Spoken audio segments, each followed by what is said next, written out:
네, 오늘 일본 자민당 총재 선거에서 기시다 후미오 전 정조 회장이 당선됐습니다. 집권당 총재가 총리를 맡는 관행에 따라 기시다 신임 총재는 다음 달 임시국회에서 100대 총리에 취임할 예정인데요. 이번 선거가 한일 관계에 어떤 영향을 미치게 될지 호사카 유지 세동재 교수와 관련 내용 짚어보겠습니다. 어서 오시죠. 안녕하십니까? 네, 안녕하십니까? 네. 기시다 신임 총재 1차 투표에서부터 예상을 깨고 1위를 차지했고 결선에서 격차를 더 벌리면서 이제 당선이 됐습니다. 1차에서는 고노다로 행정개혁상이 1위를 차지할 것이라는 예측이 많았는데 그걸 뒤엎고 1위를 차지했거든요. 교수님께서는 어떻게 예측을 좀 하셨습니까? 예, 이렇게 예측하지는 못했고요. 네. 원래 1차 투표에서는 320표 정도 그 코노타로 씨가 얻는 것으로, 그러니까 압도적으로 1차에서는 코노타로가 이기고, 네. 그러나 2차 결선 투표에서는 기시다가 역전한다, 이런 식으로 예상되고 있었습니다. 그러나 1차에서도 기시다 씨가 사실상 그 1위가 돼가지고요. 이런 부분은 그 예상 밖의 일이었습니다. 네. 네, 그러면 이제 기시다 전 정조 회장이 다음 달에 일본의 100대 총리 자리를 꿰차게 되는 건데 네. 일본 내에서의 평가는 어떻습니까? 일본 내에서는 먼저 상당히 그 온화한 인격이다라는 것이 좀 있고요. 네. 그러나 온화한 만큼 실행하는 어떤 힘이 약하다. 이러한 그 평가를 많이 받고 있고요. 그리고 또 신조로서는 상당히 중도적입니다. 그러나 이번에 사실상 그 아베 신조 일본 전 총리의 영향이 상당히 강했습니다. 네. 그렇기 때문에 또 마지막에는 그 극우파로 알려져 있는 그 다카이치 씨의 또 지원으로 받았습니다. 네. 이게 그 기시다 다카이치 연합이 사실상 기시다 존재를 탄생시킨 거거든요.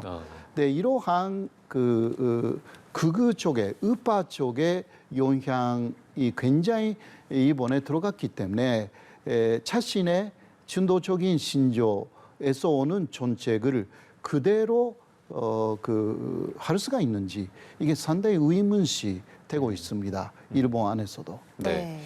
아베 신조 전 총리의 영향력이 강하다는 말씀도 해주셨고 네. 우파 측에 어떤 도움이 있었다 이렇게 말씀해 네. 주셨는데 결선 투표 자체가 어떤 당원보다는 의원들의 그 투표가 더 중요한데 이번 선거 역시 일본 내에서 어떤 파벌 이런 부분도 중요하게 작동을 한 걸까요? 예, 맞습니다. 그 다카이치 씨를 사실상 아베 총리가 지원을 했는데요. 네. 그러나 그것은 마지막은 기시다 씨를 이기게 하기 위한 아베 전 총리 쪽에 전략이 좀 있었습니다. 그 전략대로 움직였다라고 할 수가 있고, 그래서 사실상 그 기시다 존재 폐후에는 아베 전 총리가 있다. 이런 식으로 일본 국민들도 보고 있기 때문에 사실 그 아베 정치에서 벗어나야 한다라는 것을 그 일본 국민들도 60% 이상이 생각하고 있다라는 여론조사가 있고 해서요. 기시다 존재 총리만을 볼 수가 없는 상황이 좀 있다라는 부분들이 있어서 앞으로 그게 또 한일 관계에도 어떻게 나올지가 걱정이기도 합니다. 네. 네, 그리고 이 파벌과 관련된 이해관계들도 크게 영향을 미쳤을 것 같은데 이 기시다파를 제외한 자민당 내에서 6개의 파벌들이 원래는 각자의 판단이나 이해관계에 따라서 알아서 투표를 하자라고 했는데 결선 투표에서는 단일 후보에게 조금 표를 몰아주는 분위기가 형성이 됐지 않았습니까? 예, 맞습니다. 그래서 그 최대 파벌은 사실상 아베파인데 호소다파 네. 96명 정도는 모두 기시다 쪽에 표를 던졌고요. 그리고 타케시다파 50명 정도도 다 그 기시다에게 표를 던졌고 아소파도 반 정도가 기시다에 표를 몰아줬습니다. 그런 식으로 마지막은 역시 파벌 정치가 재현이 되었다. 그렇게 할 수밖에 없습니다. 네. 아까 앞서 이제 말씀하실 때 기시다 신임 총재 당선에는 아베 전 총리가 있었다 이런 말씀도 해주셨는데 네. 기시다 신임 총재가 조금 전 오후 6시쯤에 기자회견을 갖고 어떤 주력 정책 과제 등을 설명했습니다. 그렇다면 앞으로도 아베 전 총리가 어떻게 보면 9년 동안 일본 정치를 하면서 그 영향력에 굉장히 강할 텐데 이 부분에서 앞으로 얼마나 벗어날 수 있을지 어떻게 좀 저희가 예상을 해야 될까요? 사실상 얼마나 벗어날 수 있는지는 굉장히 미지수라고 할 수가 있고요. 지금까지 전제 선거를 하는 과정에서도 헌법을 개정하겠다. 자신의 그러니까 기시다 씨가 자신의 임기 중에 헌법 개정하겠다. 이거는 아베 노선이거든요. 그러니까 사실상의 아베 노선을 계승할 것이다. 기타 약간의 경제적인 정책은 좀 진도적인 것은 있기는 하지만 제2의 그러니까 2차 아베 정권이 길었지만 3차 아베 정권이라고 할 수가 아베가 폐후에 있다. 이러한 시각이 아주 강합니다. 한국에서는 그냥 다카이치를 아베가 지원하고 있었기 때문에 좀 아닌 것으로 보이지만 그렇지 않습니다. 예, 다카이치를 지원한 것은 기시다를 마지막에 미루기 위해서 그렇게 전략을 찬 것이었기 때문에요. 그런 면에서는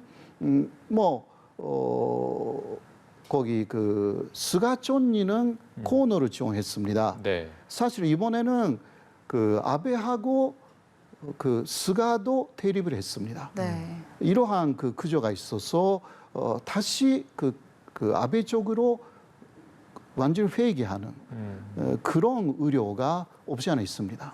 네. 네, 정말 각 다양한 전략들이 맞붙은 가운데 일단 결과적으로 기시다 신임 총재가 당선이 된 상황에서 사실 우리나라에는 2015년 당시 한일 위안부 합의와 관련된 정부 쪽의 인사로도 많이 알려져 있는데 네. 이와 관련해서 사실 외교적인 측면에서는 조금 강경파로 분류되는 인물이지 않습니까? 외교적으로도 원래는 강경파는 아닙니다. 아, 네. 예. 네, 그러나 한국한테는 좀 강경적으로 네.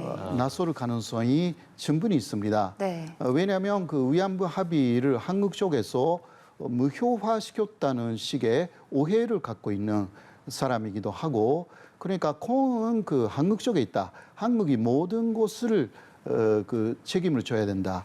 이러한 입장이 지금 기시다의 입장이기 때문에요. 그게 위안부 문제뿐만이 아니라 간제지원 문제라든가 기타 한국하고의 여러 가지 현안은 한국 쪽에 모두 책임이 있다.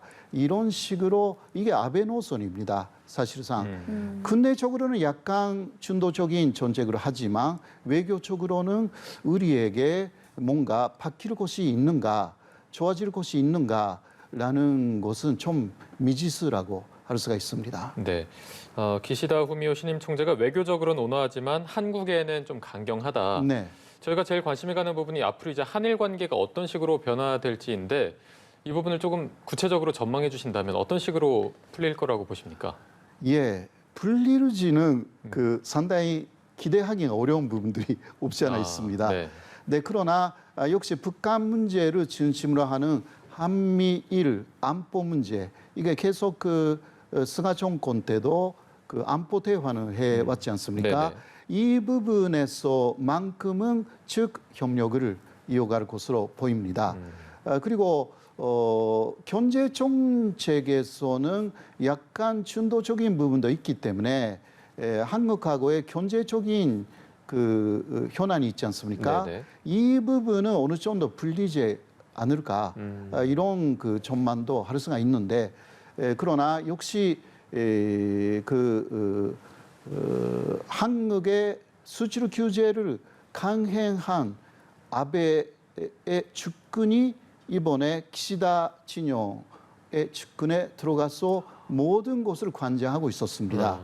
그렇기 때문에 기억나시지 않습니까? 2019년 7월에 한국의 경제보복, 수출 규제 모든 정책을 만든 이마이 타카야라는 사람이 이번에 기시다 진영의 참모였습니다.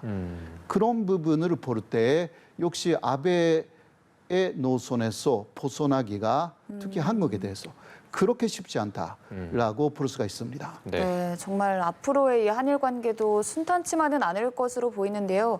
기시다 신임 총재에게 일단 당장 내각을 구성한 뒤에 바로 중의원 총선거를 책임져야 하는 의무가 잇따르고 있는데 네. 사실 자민당 내에서는 젊은 의원들이 절반인 만큼 당 총재로 조금 무게감이 쏠리는 상황에서 이 중의원 총선거에 대해서 어떻게 바라보시나요?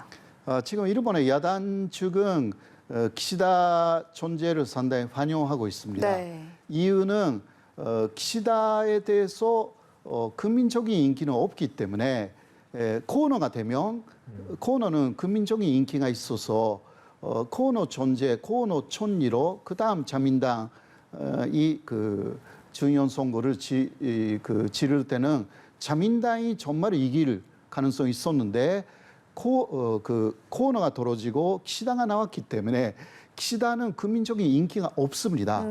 그리고 PF는 아베다. 이게 다 국민들이 알고 있기 때문에 오히려 야당 쪽에서는 이번에 중의원 선거는 이길 수 있다. 이렇게 생각하고 있습니다. 그래서 이번에 전제 선거는 전제 선거로 끝나는 것이 아니라 한 달 정도 후에 그 중의원 선거 여기까지 영향을 굉장히 주는 선거다라고 할 수가 있습니다. 네. 네, 알겠습니다. 오늘 기시다 후미오 신임 총재 당선에 따른 앞으로의 한일 관계까지 분석해봤습니다. 호사카 유지 세종대 교수와 함께했습니다. 고맙습니다.